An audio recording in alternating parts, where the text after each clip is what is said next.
Il ne faut surtout pas aborder Van Gogh par la thématique de la folie. Si Vincent Van Gogh est fou de quelque chose, c'est de lucidité. Être pauvre, être syphilitique, être alcoolique, être atteint d'épilepsie, c'est à la portée de tout le monde. Mais c'est pas parce qu'on est alcoolique, syphilitique, qu'on devient Van Gogh. Donc, au bout du compte, quand on regarde les œuvres de Van Gogh, il faut se purger la tête, obstinément, de toute cette mythologie dont on l'a encombré et ne regarder que la puissance de sa peinture. Vincent Van Gogh commence sa carrière d'artiste en 1880, à l'âge de 27 ans.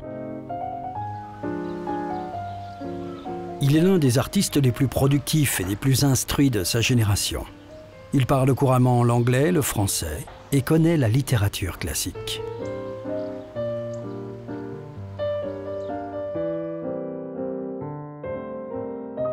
En 10 ans, jusqu'à son suicide en 1890, il crée une œuvre unique par son application de la couleur et son intense spiritualité. Généreux, intelligent, très intelligent, lecteur, grand lecteur, qui comprend ce qu'il a écrit. D'ailleurs, il y a beaucoup de gens qui lisent, ils ne savent pas ce qu'il y a dedans. Et entier. Alors, je pense que ça lui a valu beaucoup d'inimitié. Il y a un mot de Théo qui résume, et il dit « Il n'est personne indifférent, ou bien on l'adore, ou bien on le déteste ». Van Gogh naît en 1853 à Groot-Zundert aux Pays-Bas. Il est le fils aîné du pasteur Théodore Van Gogh et d'Anna Cornelia Carbentus. Sa famille bourgeoise est connue pour sa dévotion et pour son commerce d'art dans plusieurs pays. Ses influences l'ont suivi durant toute sa vie, bien que Van Gogh n'ait vendu qu'un seul tableau de son vivant. Son œuvre commence à recevoir les louanges des cercles artistiques peu avant sa mort. 6 mois avant son décès, le travail de Vincent Van Gogh avait été remarqué par un critique d'art connu qui avait écrit dans le Mercure de France un article de près de 17 pages pour expliquer à quel point le travail de ce Néerlandais était génial.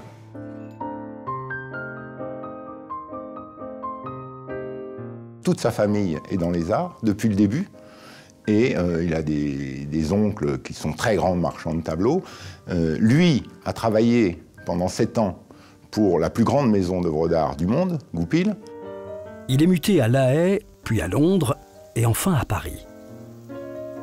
Sa carrière est caractérisée par une série de faux départs qui l'ont vu passer de l'enseignement du français, de l'allemand et de l'arithmétique dans 2 écoles anglaises, puis a collaboré au sein d'une librairie pour finir par l'étude de la théologie. Il essaye de faire comme son père, il va lire la Bible, etc. Il devient évangéliste, il rate tout, il arrive dans le borinage, qui est le fond du fond, et quand c'est raté, qu'il a touché le fond, qu'il est viré, il faut qu'il fasse quelque chose, et comme il a un talent, une main, il va non pas souhaiter être peintre, mais souhaiter être dessinateur. Il passe 2 ans comme missionnaire. C'est pendant cette période qu'il commence à dessiner les travailleurs de la région, et en particulier des cultivateurs, participant à leur vie quotidienne de dur labeur.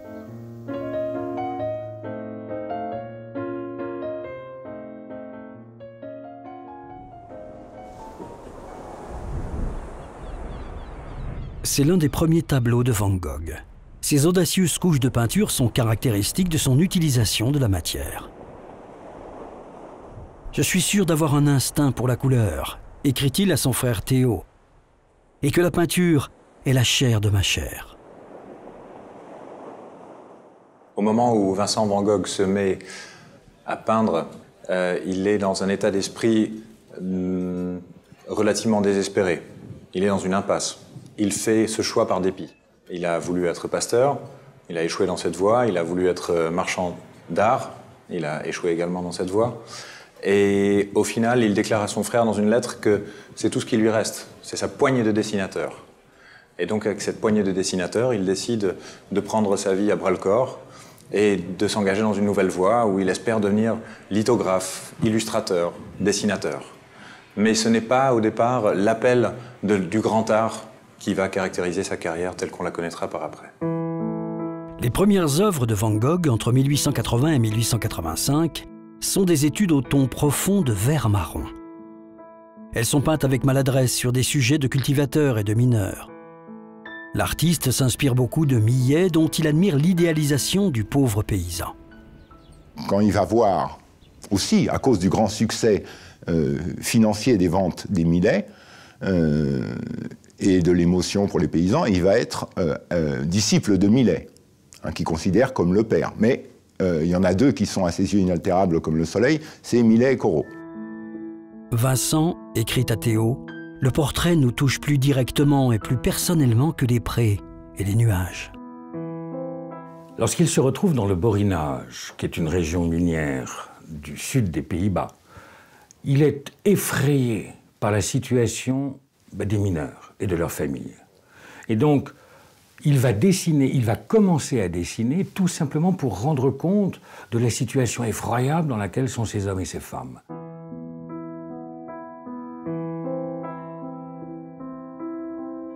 Le caractère individuel de ces sujets transparaît tout autant que leur côté humain. Les études de Van Gogh sur les cultivateurs servent de prélude à sa première œuvre majeure.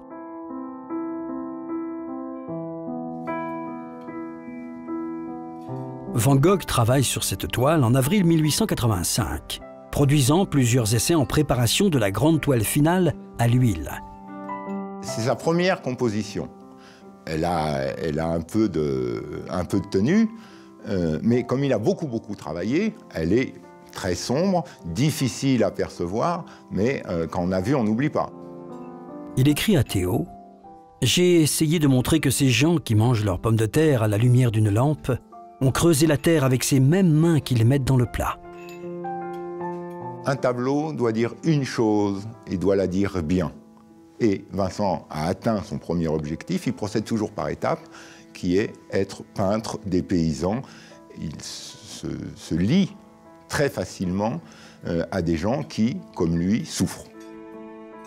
Van Gogh ressent un côté dramatique dans ce repas collectif qui met en valeur leur côté humain et leur beauté morale. Le rite d'un simple souper est peint avec un caractère sacré.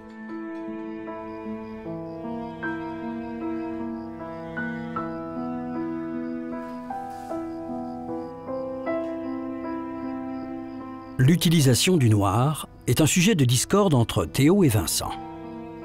Théo trouve que les couleurs mélangées au noir dans les tableaux de son frère sont trop sombres et foncées.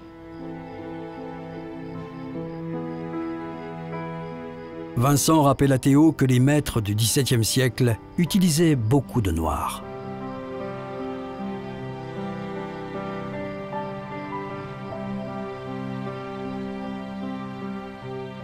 Van Gogh ressent un appel personnel et religieux pour honorer les vies de servitude et de dévotion, choisissant les objets les plus humbles. Même avec le soutien financier de Théo, l'artiste vit pourtant dans une extrême pauvreté, préférant dépenser ses maigres ressources en fourniture plutôt qu'en nourriture. Il souffre donc de carences alimentaires durant toute sa vie d'adulte. Van Gogh peint des chaussures à plusieurs reprises durant sa carrière. En tant qu'objet, elles expriment le travail et l'usage. En tant que sujet, leur forme et leur texture posent des problèmes techniques intéressants pour le peintre. Imaginez, est encore dans une période où la peinture d'histoire, c'est la grande peinture, où le portrait, c'est le grand genre, etc., etc. Lui, une fleur, une godasse, une pomme de terre, a autant d'importance. Et donc il appartient, sans le savoir encore, à ce mouvement qui va être celui de l'impressionnisme, qui est déjà en branle depuis quelques années, depuis un peu plus de 10 ans, hein, et qui est en train de vider la peinture de la hiérarchie des sujets. C'est extraordinairement important. Van Gogh déménage à Anvers en novembre 1885, où il s'instruit pour quelque temps à l'Académie des Beaux-Arts. Il fréquente l'Académie des Beaux-Arts, notamment sous la férule de son maître Verla, qui lui enseigne le dessin d'après le plâtre, une matière morte. Et cette matière morte, très vite, Vincent Van Gogh en est complètement écœuré, et il préfère les modèles vivants. Donc il va très rapidement se mettre à dessiner dans la rue, à peindre dans la rue, pour avoir des modèles vivants qui lui paraissent beaucoup plus proches de la nature que ces modèles en plâtre qu'il doit dessiner à l'Académie. En décembre, il peint tête de vieillard ainsi que tête de femme. Se trouvant loin des cultivateurs de Nuenen, il choisit des personnages similaires pour sa toile. Pendant 3 mois, il étudie les tableaux des galeries et des musées à Anvers. Van Gogh explique « Je trouve ici la friction d'idées que je recherche. Ces portraits d'Anvers sont plus recherchés et plus complexes. Ils reflètent l'admiration de Van Gogh pour l'œuvre de Rembrandt, d'Ingres, de Rubens et de Hals, qui étaient tous représentés dans les musées de la ville. »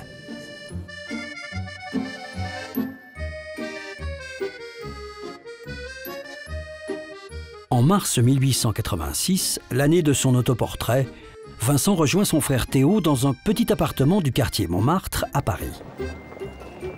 Théo Van Gogh est alors vendeur d'œuvres d'art, une vocation choisie par plusieurs des oncles de Van Gogh. Il s'immerge dans la vie artistique intense de la ville, devient l'ami de Toulouse-Lautrec et visite les expositions des œuvres de Degas, Monet, Renoir et Sisley. Il choisit des chaussures comme sujet de nature morte. Cette toile, probablement peinte peu après son déménagement, montre encore les couleurs sombres de sa période hollandaise. La vue grossie de face des chaussures usées rappelle les têtes de cultivateurs des études des années précédentes.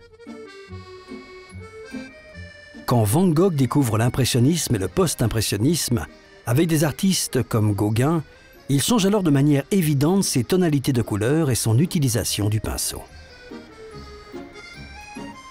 Au début, Van Gogh peint les toits de Paris ou des scènes comme la colline de Montmartre, carrière de pierre. La période que Van Gogh passe à Paris devient rapidement primordiale dans son choix de couleurs plus claires et plus vives. Il rencontre les plus grands peintres français de la période post-impressionniste. Pissarro le pousse à adopter une palette comportant plus de couleurs. Seurat et Signac l'impressionnent suffisamment par l'adaptation du pointillisme pour qu'il en fasse son propre usage. Durant l'été et l'automne, influencé peut-être par les œuvres impressionnistes, Van Gogh termine plus de 30 somptueuses natures mortes de fleurs. Van Gogh, comme d'autres peintres de l'époque, s'intéresse à l'art japonais et commence à rassembler une grande collection de gravures sur bois. L'influence japonaise se traduit dans l'utilisation de perspectives audacieuses et de motifs de décoration plats, où il ajoute des tonalités épaisses de rouge. On retrouve ces caractéristiques sur tous ces tableaux de la série des fleurs. J'ai essayé de traduire l'intensité des couleurs, écrit Van Gogh sur ces natures mortes.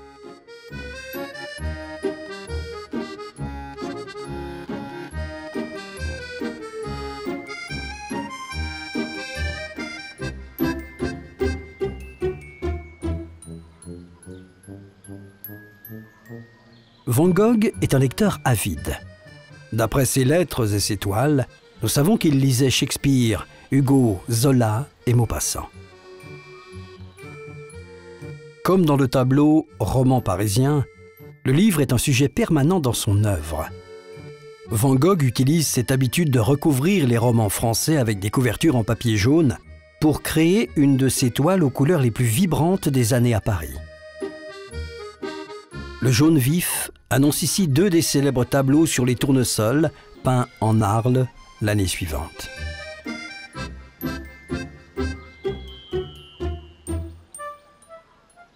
Autre lieu essentiel, une boutique toute petite qui est celle du Père Tanguy. Le Père Tanguy est un personnage extraordinaire qui, ayant participé à la Commune, a été condamné au bagne, qui heureusement, grâce à un élu du 9e arrondissement, est récupéré avant que le bateau ne parte vers Cayenne, et qui donc, après avoir été interdit de séjour à Paris, revient et là, marchand de couleurs, ouvre sa petite boutique. Et le Père Tanguy est non seulement généreux, mais accueillant et d'une intelligence extraordinaire. Et il va, dans cette petite boutique, donner des couleurs à des jeunes peintres qui, à l'époque, n'ont pas un sou. C'est Monet, c'est Pissarro, c'est etc., etc. Et puis, une nouvelle génération qui entre en scène, dont Vincent Van Gogh, et aussi, tout simplement, quelqu'un qui va avoir un certain poids dans la vie de Vincent Van Gogh, qui est Gauguin. Van Gogh réalise ce portrait de son ami moins d'1 an après son premier portrait. Cela montre combien Van Gogh progresse dans son travail. Il pense qu'un tableau est aussi le reflet de l'imagination et de l'âme de l'artiste. Van Gogh peint sans beaucoup se soucier de la réalité. Il pose la peinture de couleurs vives en couches épaisses qui rendent l'ensemble harmonieux et plaisant. Les touches de vert et de rouge sur le visage et les mains unissent le personnage à ce qui l'entoure. Une ligne vermeille est tracée de manière surprenante sur le long du costume et s'harmonise avec le rouge de l'arrière-plan. Les bras, les jambes et les revers sont en diagonale pour compenser l'arrière-plan de style japonais sans aucune diagonale. Les yeux de Tanguy sont marqués et les blessures de la vie se lisent sur son visage. Sa fermeté est symbolisée par ses mains étroitement jointes. Entre la galerie Bousseau-Valadon, dirigée par Théo, d'un côté, et puis d'autre part la boutique du Père Tanguy, vous devinez que c'est là, fondamentalement, que Vincent découvre l'impressionnisme. Jamais avant, il n'a vu l'ombre d'une toile. Jamais. C'est vous dire que pendant les 2 ans en question vont être, si j'ose dire, presque 2 années d'ordre initiatique, pendant lesquelles Vincent Van Gogh va réellement se donner les moyens d'inventer Vincent Van Gogh et de créer la spécificité, l'unité, la singularité de sa peinture. Les autoportraits de Van Gogh témoignent de l'étendue de son répertoire artistique. Toutes ses recherches sur le style et la couleur se dessinent sur ses tableaux. Les premiers sont peints dans des gris et des marrons qui font très vite place au jaune, rouge, vert et bleu. Sa technique au pinceau commence à ressembler à celle interrompue des impressionnistes. Il écrit à sa sœur « Mon intention est de montrer que l'on peut peindre des tableaux tous différents sur la même personne. » Que les influences qui apparaissent dans l'œuvre de Van Gogh soient contemporaines ou traditionnelles, elles sont exprimées dans son propre vocabulaire artistique.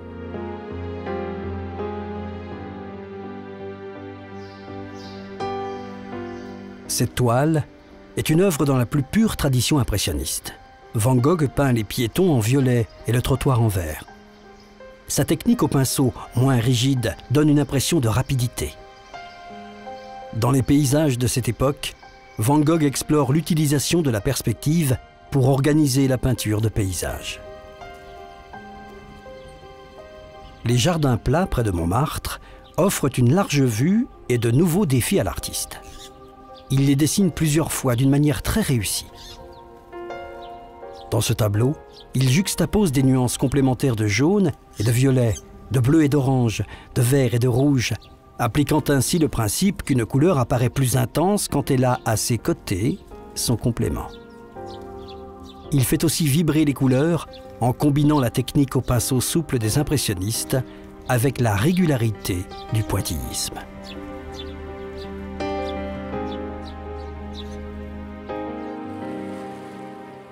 Sur cette toile, Van Gogh réunit du rouge et du bleu profond dans une tapisserie au pinceau qui va dans toutes les directions. Comme beaucoup de ses amis peintres, Van Gogh est convaincu que la peinture exige une interaction avec l'extérieur. Van Gogh écrit à son ami Bernard « Dans un atelier, on ne peut pas apprendre la peinture comme on ne peut pas apprendre l'art de vivre. » 2 tableaux de l'été 1887 révèlent avec clarté la maîtrise de la couleur et de la perspective. Van Gogh prépare la toile arbre et sous-bois, avec un fond de nuances chaudes de marron rouge qui provoque un contraste frappant avec les couches de vert et de bleu. Ce que l'on demande en art de nos jours, écrit Vincent à sa sœur, c'est quelque chose de très vivant, de très haut en couleur, de très intense. Van Gogh expose ses tableaux dans des restaurants. Certains historiens pensent que le tableau qui décore cette salle à manger est de Vincent Van Gogh lui-même. Les restaurants font partie de la vie sociale et commerciale de l'artiste. Il n'est donc pas étonnant qu'il choisisse de peindre un portrait grandeur nature d'un propriétaire de restaurant. Il s'agit probablement de Lucien Martin, propriétaire du Grand Bouillon, où Van Gogh expose ses œuvres. Durant ses années à Paris, Van Gogh travaille sans répit. Comme toujours et plus que jamais, il utilise les lignes et les couleurs de manière novatrice. Ces deux portraits, réalisés juste avant son départ pour Arles, sont entièrement avec une technique de coups de pinceau séparés, créant une composition rythmique grâce à leurs couleurs, leur taille et leur direction variée. On pense que ce tableau est le cadeau d'adieu de Vincent à son frère Théo. Van Gogh y apparaît en peintre tel qu'il se voit, sans aucune prétention. On y voit un homme qui se bat contre la vie malgré la maîtrise de son art. Il ne porte pas l'habit habituel du peintre, mais ce qu'il appelle une blouse bleue paysanne en lin épais. Le tableau, avec sa dominance d'ombre, acquiert la luminosité par son contraste des couleurs, une masse de bleu intense entrecoupée de tons d'orange, de vert et de noir. Les couleurs principales circulent dans tout le tableau. Les rouges réapparaissent dans la barbe, les cheveux et les yeux. Les jaunes ravivent les sourcils, les mains, les pinceaux et les chevalets. La progression du style de Van Gogh de 1886 à 1888 est criante dans 3 de ses portraits. Portrait d'un homme de 1886 poursuit la série des portraits intimes et poignants des débuts de Van Gogh à Nuenen. Portrait d'Alexander Red, peint au printemps 1887, utilise le jeu de couleurs et une technique au pinceau tissée d'une manière assez différente. En décembre 1887, Van Gogh peint l'Italienne, un vrai tour de force artistique à 2 dimensions et sous influence japonaise, dans lequel les couleurs et le tracé ont une valeur individuelle hors de la réalité.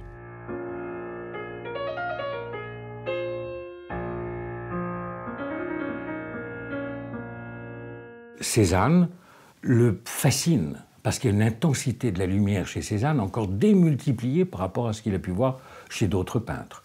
Et donc, très probablement, Cézanne lui a parlé du Midi, lui a parlé de l'extraordinaire intensité de la couleur qu'il y a dans les paysages du Midi. Donc, à l'évidence, c'est cette nécessité d'aller au-devant de la lumière qui provoque le voyage de Vincent. Pourquoi Arles? Pas de raison précise. En février 1888, Van Gogh quitte Paris pour Arles, en Provence. Les années d'ennui et d'adversité ne l'ont pas rendu plus fort, écrit Théo à Will. Il ressent le besoin de vivre dans un climat plus tempéré et ses premiers tableaux du pont Langlois explosent de lumière. Vincent écrit à Théo, un enthousiasme si fort que les coups de pinceau deviennent épais et rapides comme les paroles d'une conversation ou les mots d'une lettre. Alors que le froid de l'hiver laisse place au printemps, Van Gogh peint Pêcher rose en fleurs, ainsi que 20 autres toiles. La fascination de Van Gogh pour les estampes japonaises ressort dans ce tableau. La branche d'amandier, symbole de la vie qui s'ouvre à la joie. Pour cette œuvre, Van Gogh choisit un jeune amandier avec seulement quelques branches. Il borde un chemin qui traverse la toile, ses fleurs forment un genre de dentelle qui s'étend comme un écran au milieu et au fond de la toile. Van Gogh semble enivré par la saison nouvelle en Arles. Dans Champs en fleurs, les plantes explosent du sol, envahissant la toile de bandes de couleurs et de traits. Je commence à comprendre ce genre de paysage, écrit Vincent à Théo. Tout comme ce tableau le démontre, le regard de l'artiste a capturé tous les détails du paysage de campagne. La peinture est appliquée de manière épaisse, dans une sorte d'abandon, pour saisir la richesse de la nature. On peut dire que partout surgissent des tons dorés, bronze ou cuivre, écrit Vincent à Théo. Et tout cela avec l'azur vert du ciel blanchi par la chaleur. En Provence, la lumière sature et intensifie les couleurs.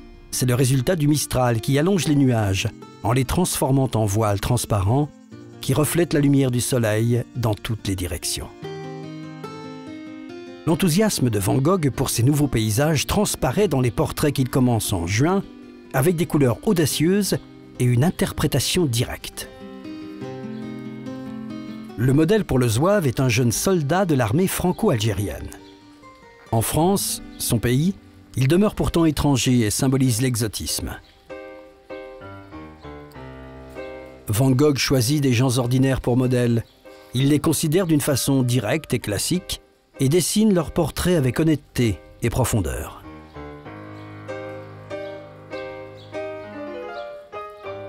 Il y a une importante scission entre le haut et le bas du tableau. La partie supérieure est froide et disciplinée. La silhouette est stable et symétrique, ornée de détails très distincts, placée contre un mur, très froid. Elle est entourée de bandes de couleurs.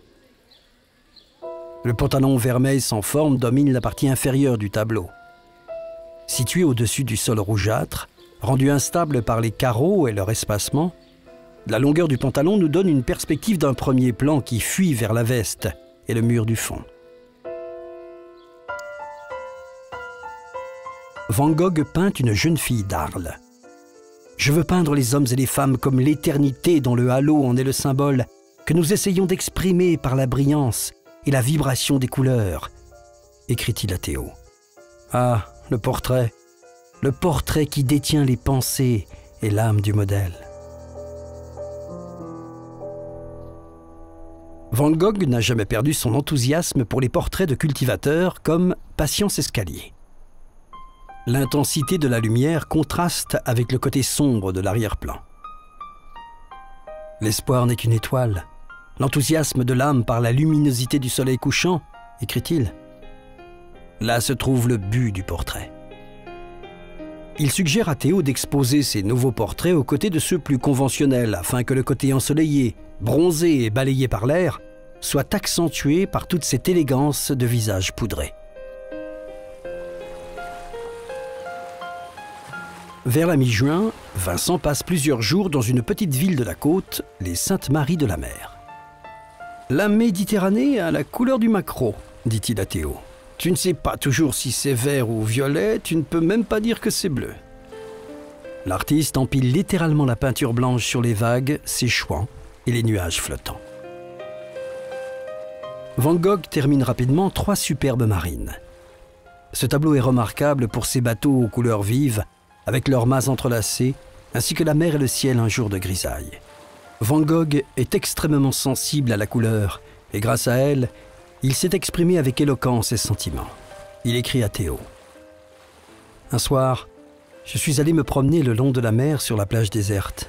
Le ciel était d'un bleu profond parsemé de nuages, d'un bleu encore plus profond que le bleu fondamental d'un cobalt intense. Il y avait d'autres bleus plus clairs, comme la blancheur bleutée de la Voie lactée. Dans la profondeur bleue, les étoiles étincelaient verdâtres, jaunes, blanches, roses, plus brillantes que des émeraudes, des lapis-lazuli, des rubis ou des saphirs. Je voyais la mer d'un bleu outre-mer très profond, la plage violacée et rousse pâle, et sur les dunes, des buissons d'un bleu de Prusse.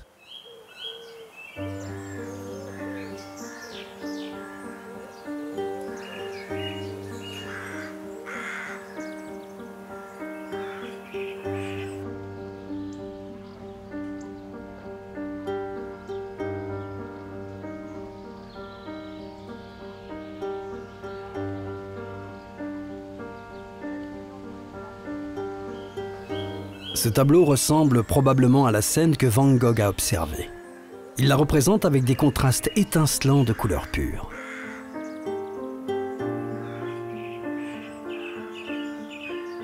Je viens juste de terminer une semaine de travail acharné dans les champs sous un soleil brûlant, écrit Vincent à Théo.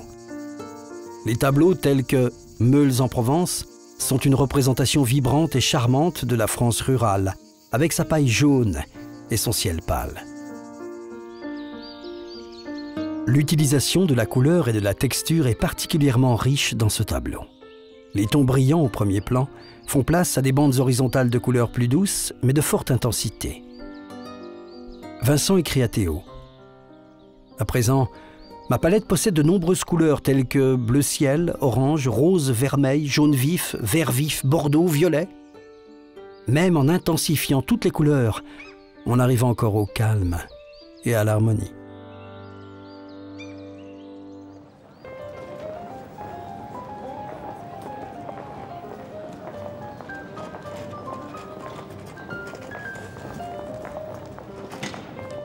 Van Gogh rêve de partager avec ses amis une résidence en Arles, un genre d'atelier du Sud. Dans ce but, il loue une maison et invite Gauguin à l'y rejoindre. Ce tableau exprime son espoir de partager un logis créatif. Van Gogh et Gauguin, amis à Paris, le quittent tous deux en 1888. Dans les mois précédant l'arrivée de Gauguin, les deux artistes s'écrivent et peignent beaucoup. Van Gogh déborde d'attention pour la maison. On voit sa chambre sur ce tableau. Tous les meubles ont une signification particulière pour lui. Notamment la série de tableaux de tournesol dont il décore les murs de la chambre réservée à Gauguin. Gauguin, Van Gogh.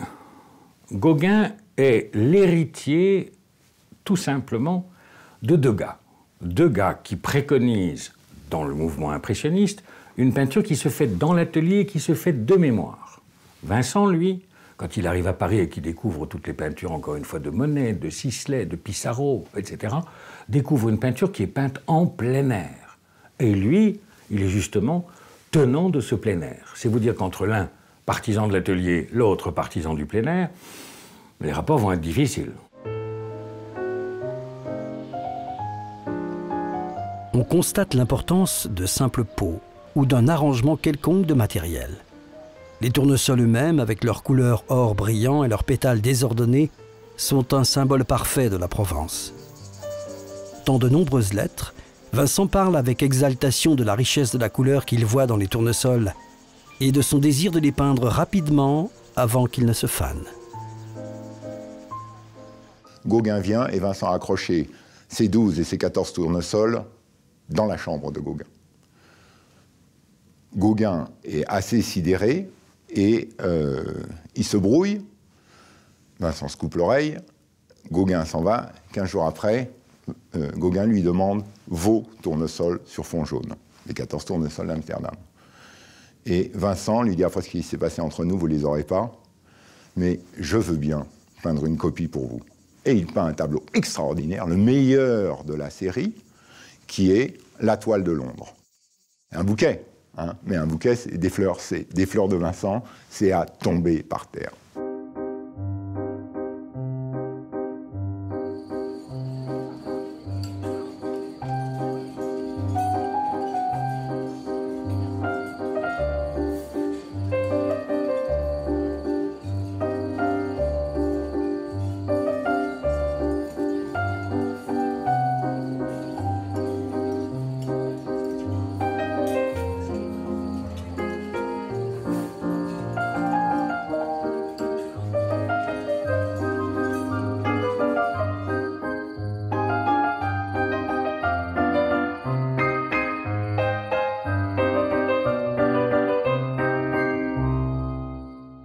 Pendant des années, Vincent n'a pas eu de modèle de manière facile.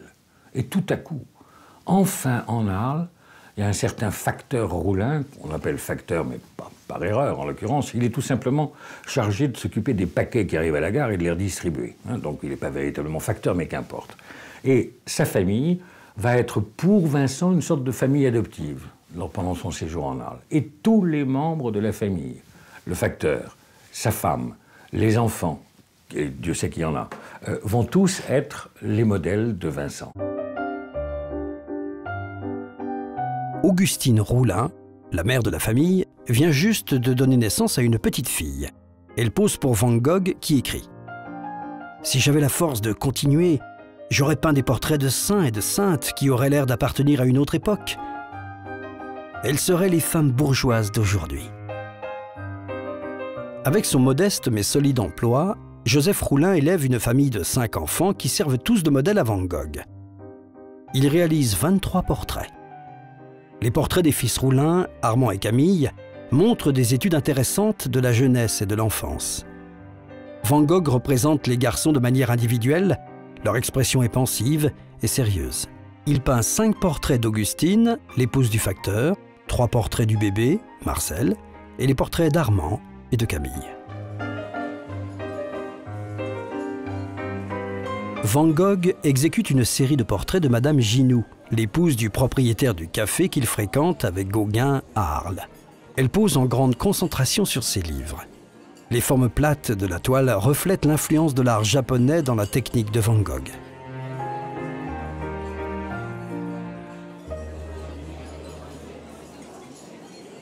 Cette toile montre l'intérieur de l'établissement Ginoux dans une lumière morose.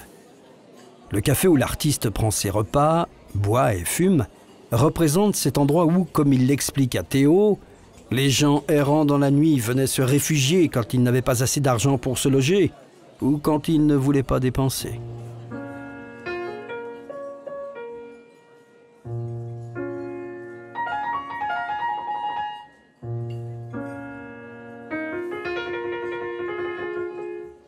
Gauguin et Van Gogh ne se rejoignent pas du tout dans leur peinture, particulièrement en ce qui concerne Arles. Van Gogh s'est installé en Arles avec enthousiasme, ce qui n'était pas le cas de Gauguin. « Je me sens comme un étranger en Arles », écrit Gauguin à un ami.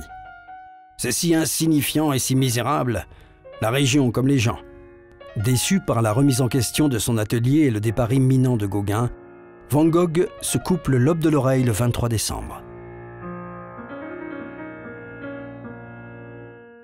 Vincent s'est coupé l'oreille et est allé au Boxon voir la gamine auprès de qui il avait ses habitudes, et il lui a remis son oreille dans une enveloppe.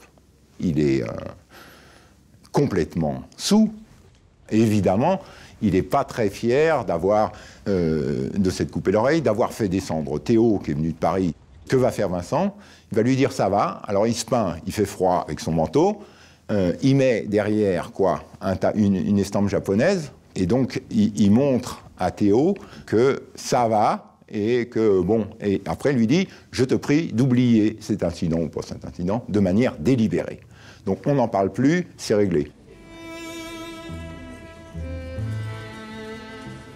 À l'hôpital, Van Gogh est placé dans le service du docteur Félix Ray, un jeune interne qui s'avère être l'un des médecins les plus attentionnés. L'artiste, reconnaissant, lui offre ce tableau.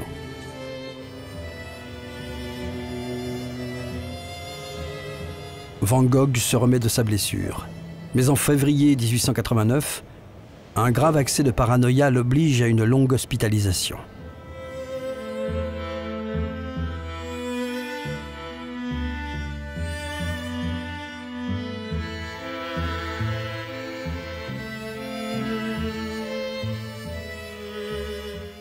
En mai, Van Gogh se fait volontairement interner à l'asile de Saint-Rémy, à quelques kilomètres au nord d'Arles. Là-bas, dans un monastère du XIIe siècle, encouragé à peindre, il suit un rythme de vie calme, à l'écart des ennuis du monde. Ses médecins pensent que sa maladie est probablement une forme d'épilepsie. En janvier, Théo annonce ses fiançailles avec Johanna Bonger. En avril, ils se marient. Pendant ce temps, Van Gogh continue de peindre à Saint-Rémy, où il possède une chambre et un atelier adjacent. À travers les barreaux de fer de la fenêtre, je vois un champ de blé clôturé au-dessus duquel le soleil se lève dans toute sa gloire, écrit-il à la fin du mois de mai.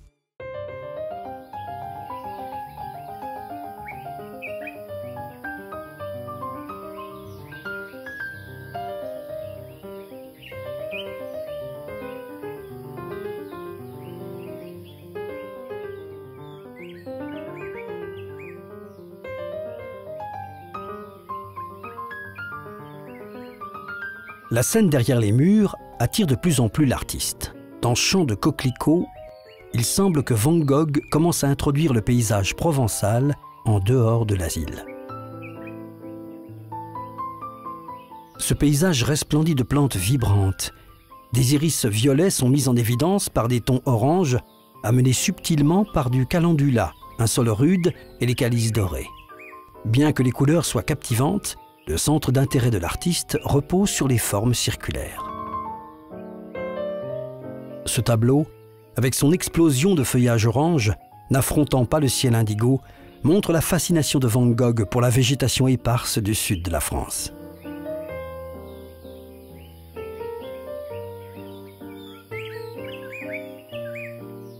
Plus que toute autre plante, les cyprès symbolisent la richesse visuelle que Van Gogh observe autour de lui. Ils sont très présents dans tous ses tableaux.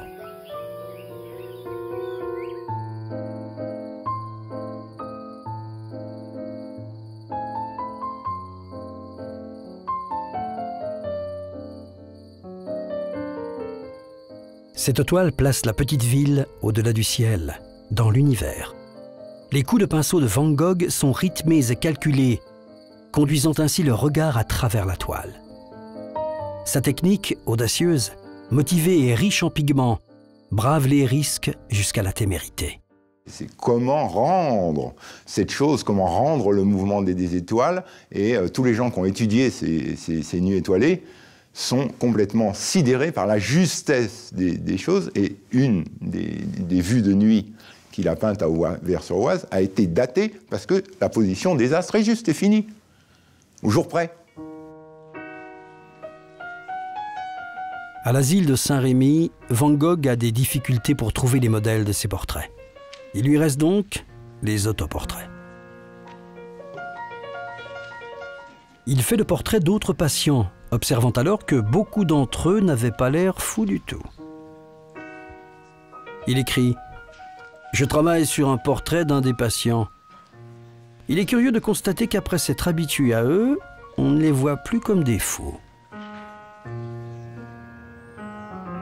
Van Gogh apprécie la compagnie de Trabuc, le surveillant de l'asile. Il écrit à Théo. Il est marié et vit dans une petite maison à quelques pas de l'établissement. Il a un visage très intéressant. Il s'agit d'un homme qui a vu beaucoup de souffrances et de morts.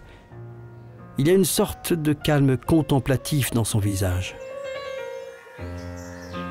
C'est avec une véritable joie que Van Gogh accueille la naissance de son neveu, fils de Théo et de Johanna.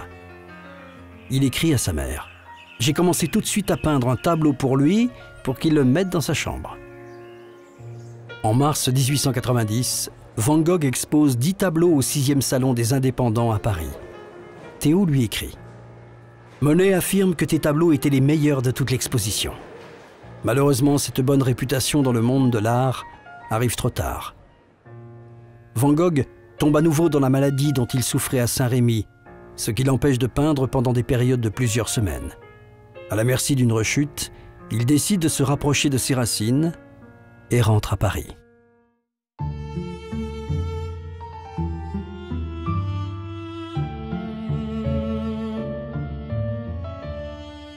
Mi-mai, Van Gogh et des amis de Paris rendent visite à Théo pendant 4 jours. Johanna écrit. C'était un homme fort, aux épaules larges, avec une bonne mine et le sourire aux lèvres. Il était heureux et enthousiaste de voir ces tableaux qui tapissaient les murs de notre maison.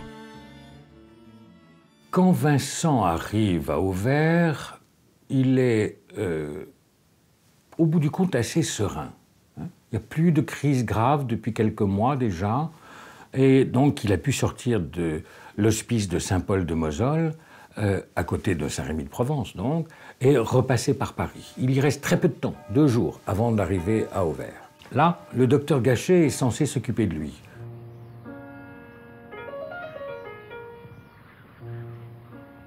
Sur les conseils du docteur Gachet et avec l'aide de Théo, Van Gogh s'installe à Auvers-sur-Oise, petite ville de campagne proche de Paris.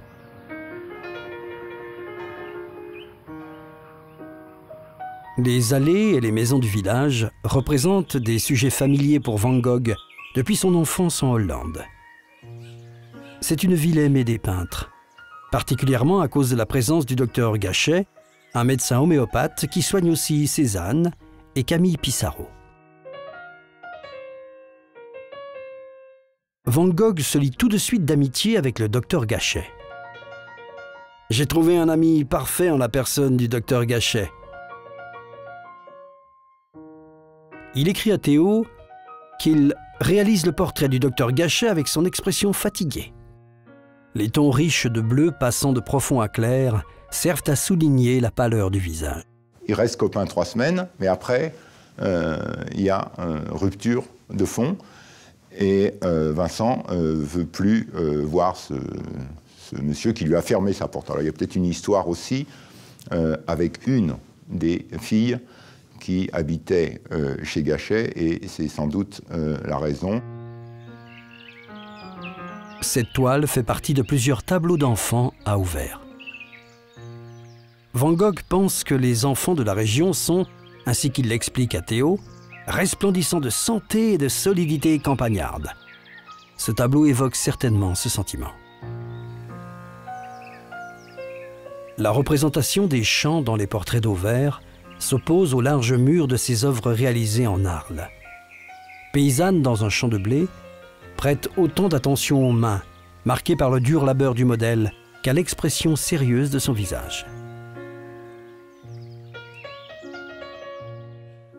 Les paysages que Van Gogh peint à Auvers en juin 1890 montrent des vers paisibles, symbolisant peut-être le fait qu'il croit aux vertus curatives de la campagne. Vincent va d'une manière extraordinaire, comme s'il était profondément conscient de cette nécessité, travailler, mais inlassablement, des dizaines de dessins et pratiquement une toile par jour dans les 70 derniers jours de sa vie à Auvers-sur-Oise.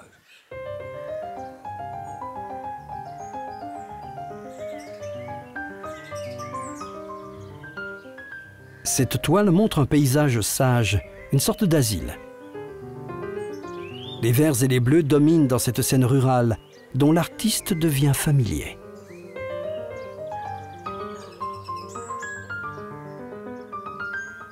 Van Gogh admire l'œuvre du peintre d'Aubigny. Aussi est-il heureux d'apprendre que sa veuve continue de vivre à Auvers. La représentation de son jardin est peut-être le plus paisible des paysages d'Auvers réalisés par Van Gogh.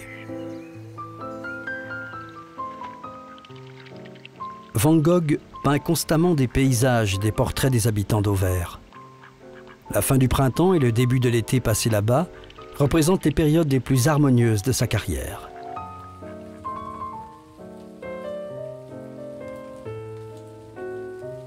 Pour cette œuvre, il se sert des contrastes de violet et d'orange dont il a le secret. Mais ici, il l'enrichit de bleu-vert avec des tons jaune-vert adoucis par la pluie. L'œuvre prend presque une apparence cubiste.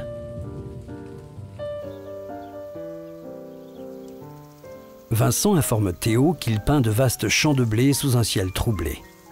Parmi cette série de grands tableaux se trouve « Champs de blé au corbeau ». Certains le voient comme son dernier tableau.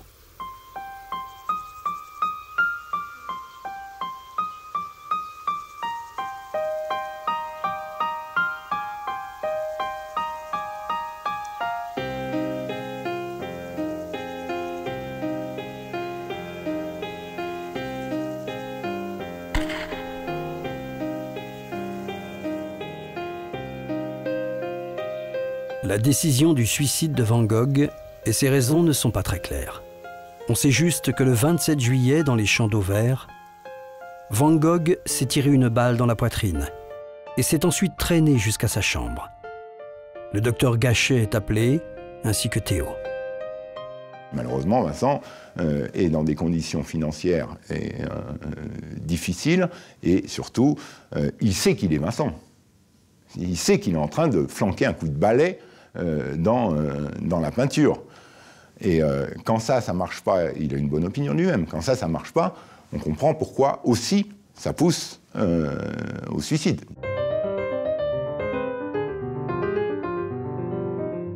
Le 29 juillet 1890, Van Gogh meurt auprès de son frère Théo. Le matin suivant, 8 de ses amis viennent de Paris pour mettre ses tableaux sur les murs de sa chambre. Théo remarque. Le docteur Gachet est le premier à apporter un bouquet de tournesols parce que Vincent les aimait tant. Émile Bernard écrit sur cet événement « Sur les murs de la chambre où son corps reposait, tous ces derniers tableaux comme un voile autour de lui. La grandeur du génie qui émanait d'eux rend sa mort encore plus douloureuse pour nous les artistes qui étions là. Le cercueil disparaissait sous les fleurs, des tournesols qu'il aimait tant, des dahlias jaunes, des fleurs jaunes, partout. Nous sommes montés sur la colline aux abords d'Auvers, tout en parlant de lui, de l'élan audacieux qu'il avait donné à l'art, des grands projets auxquels il pensait, et de tout ce qu'il nous avait apporté de bon. » Théo écrit à sa mère « On ne peut pas écrire la profondeur de son chagrin. Omer, c'était mon frère, mon propre frère. » Vincent a dû faire quelque chose comme 1500 tableaux. Il y a beaucoup de perdus, d'égarés parce qu'on n'a pas pris soin. Il y en a beaucoup de pas reconnus. Si vous voulez mon opinion d'expert sur ce truc, il y a, si Vincent en France, localisés, précis, que j'ai vus, que j'ai tenus entre les mains, que j'ai étudiés, qui sont bons. Il y en a ailleurs aussi, et le classement des Vincent n'est pas terminé. Théo organise une exposition posthume des tableaux de Vincent en septembre, après quoi il s'éteint aussi, se trouvant au dernier stade de la syphilis dont il souffrait. Johanna fait enterrer Théo près de Vincent, à Auvers. La tombe des deux frères se trouve à quelques pas du célèbre champ aux corbeaux, et les pierres tombales en granit sont couvertes de lierre, symbole de leur attachement. La plante a grandi d'une greffe prise dans le jardin du docteur Gachet. Après la mort de Théo, en janvier 1891, Johanna, la belle-sœur de Vincent, qui ne l'avait rencontré qu'à quelques rares occasions, dédie sa vie entière à ses tableaux et à ses lettres. Sans Théo et Johanna, jamais le monde n'aurait connu la valeur inestimable de l'œuvre de Vincent van Gogh.